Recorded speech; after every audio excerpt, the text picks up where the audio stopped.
was protecting air quality, and then it subsequently moved to protecting water quality, and it's gone on to protect land quality. But prior to the early 1970s, that was never an issue with regard to governmental intervention or governmental actions. With respect to market power, in this country and in most other countries, if you go to any random country, you'll find that they have a competitive agency or an anti-monopolization agency. Here in this country, each and every state has a state attorney general for antitrust. The Department of Justice has an antitrust division. The antitrust division comes from a piece of legislation that goes back almost 100 years at this point, which in effect says it is illegal to abuse your monopoly power by manipulating prices. Now, you can have monopoly power, and there are instances where the government actually grants monopoly power, but they do so for other reasons. It's one thing to legally acquire the monopoly power and thus distort prices by taking advantage of that power, and it's another to abuse that power once you have acquired it, and we'll see that later. The bottom line is that if government is efficient in pursuing their corrective actions, and what are they doing when they engage in corrective actions? They're coming back to one of the fundamental principles of changing incentives. If you tax, for example, the amount of carbon emissions or the amount of waste discharges from the chemical plant that I spoke about earlier, you change the incentives, right? And now there is more willingness on the part of the parties that are generating pollution or generating externalities to correct it. So we come right back to that core principle again. Yes? So equality of efficiency. Equality of efficiency. I don't know what that means. The corporation that's paying under or taxing on companies or corporations, would that reduce their efficiency? It would reduce their, everything else constant, it would certainly reduce their profits, yes. So in terms of their economic self-interest, if you impose a tax on them and an incremental cost that they weren't incurring before, you're going to end up, as a result, reducing their economic self-interest, right?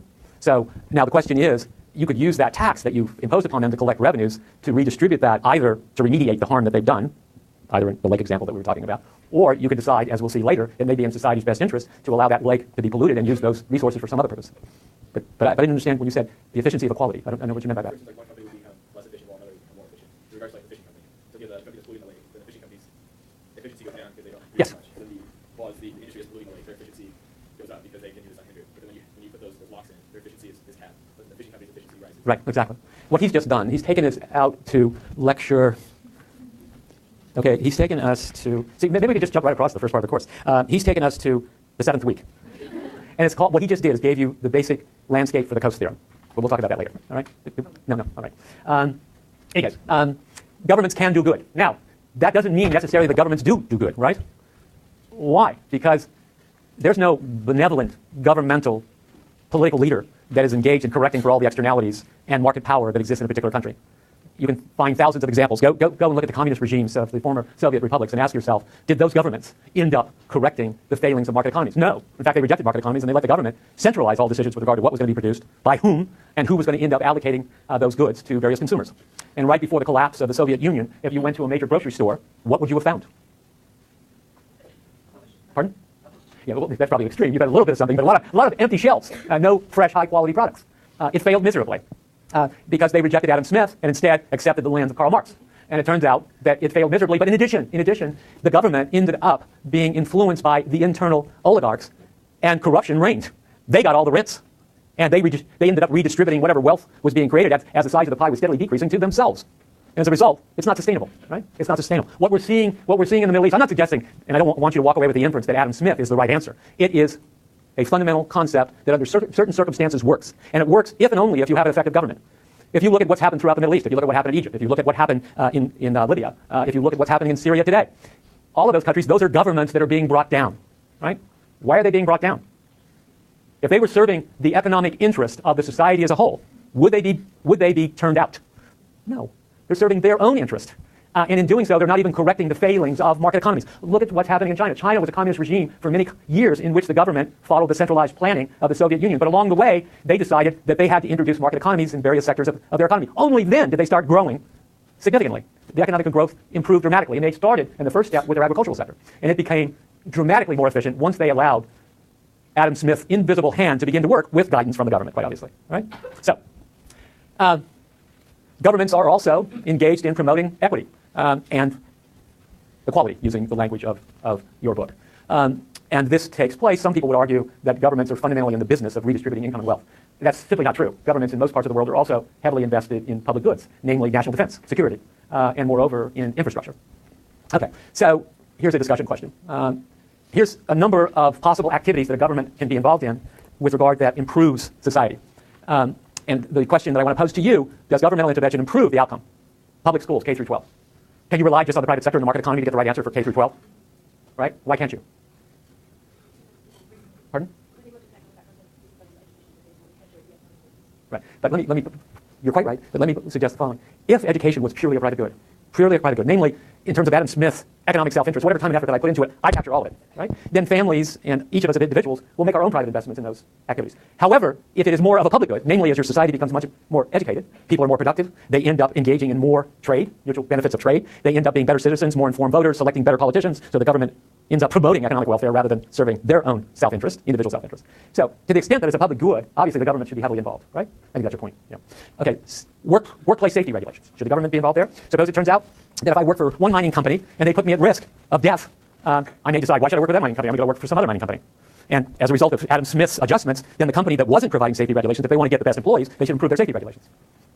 Right? That's what Adam Smith would say. Now suppose in a particular part of the world there is only one mining company.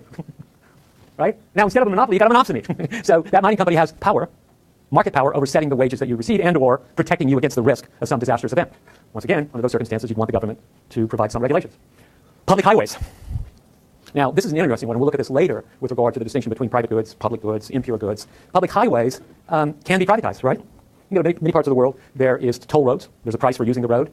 It is probably based on an easement that some government agency provided to the private service toll road provider. But the government still, in many parts of the world, is responsible for maintaining the roads and also collecting the taxes, property taxes, income taxes, whatever, to invest in that infrastructure so you can move people efficiency from one point to another. Right? I remember when I first arrived to Berkeley from Boston, and the city council of Berkeley was the only city council in the country who had a foreign policy.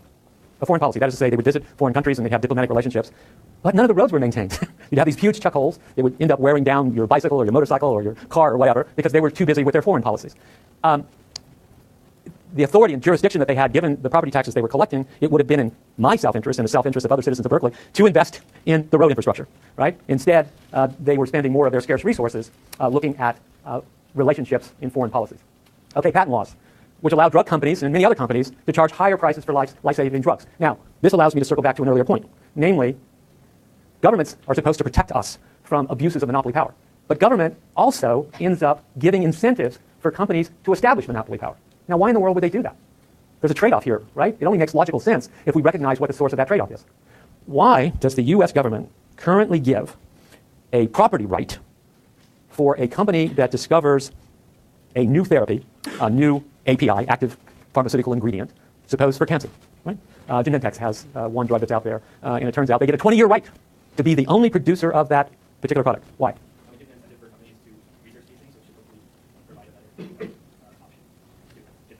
Right. Was that what we had another thing? Yeah. What the government's doing is saying, listen, all of the profits, all of the revenues and costs that are incurred, I want to provide an incentive for companies to be innovative, to invest in the research and development, to take the risk of making that discovery. If they make the discovery, then I'm going to give them this property right, this patent, if you will, which is a right to be the only producer of that good for a full 20 years. Right? Okay, so it turns out what they're trying to do is provide incentives for goods that aren't currently available that solve a real societal need. So they give incentives by giving them the monopoly power and also telling them that we're going to appropriate, you're going to be able to appropriate, in other words, capture and hold for your own self-interest all of the prices and revenues that are generated from the sale of this particular drug. And that's true with regard to other types of intellectual property, software, any major discoveries that take place with regard to vaccines. There's many examples where that's true. And then here in the United States, they tried as well to set up some competition on the back end, namely generic drugs, and when generic drugs can be introduced to compete with the branded, or what's referred to as the incumbent drug. That is an attempt by governments to try to get the right answer with respect to maximizing the size of the pie, right? All right, so perfect. 5 minutes left in the last three principles. I just want to introduce them to you. You're not going to be held responsible, but it shows you the distinction between microeconomics and macroeconomics. One of my best friends at MIT said many years ago, there is no such thing as macroeconomics. There's a lot of macroeconomists running around, but every one of them, the old Truman story, if you line all the economists up in the country, you're going to get on the one hand and on the other hand, those are really macroeconomists. Microeconomists know what the hell's going on because they fundamentally understand the principles and how these principles are applied. But nevertheless, there is one principle in macroeconomics that is very closely related to those basic principles we talked about. Getting the incentives right, either through governmental intervention or Adam Smith's invisible hand. When that happens, then productivity is enhanced. The major driving force between economic well-being in one country versus another is productivity. The average income in what are referred to as rich countries, rich in an economic sense, and what the income or wealthy is of the average member of society, is more than 10 times the average income in poor countries. And in some countries, it's even larger. Okay, these are just averages. The U.S. standard of living today is 8 times larger than it was 100 years ago. And it'd be very nice if that was true over the next 100 years. And in addition, what drives all of those relative living standards and what's happened temporally here in the United States is productivity. It's nothing more. Productivity is nothing more than the amount of goods and services that are produced from a unit of labor. Your human resources. How much in the way of economic output and value can be generated by human resources? And that productivity depends on technological advances, skills, equipment, and what technology is available. We, here in the United States and in many other countries, cannot compete with countries that pay their workers a few dollars a day, unless we have and continue to develop superior technology that makes our workers much more productive than theirs. Okay, the last two principles. Prices rise when the government prints too much money. Surprise, surprise. Right? If there's only so many goods out there and you print more and more money, then obviously the yardstick for the value of those goods is going to change by the amount of money that's available. It's that simple. Inflation is referred to as a general, or increases in the general level of prices.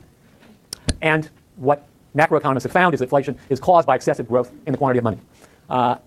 And moreover, the faster the governments create money, and by the way, talking about monopoly power, in most countries, the government, maybe it's the Federal Reserve in our country, but the government has monopoly power over the supply of money.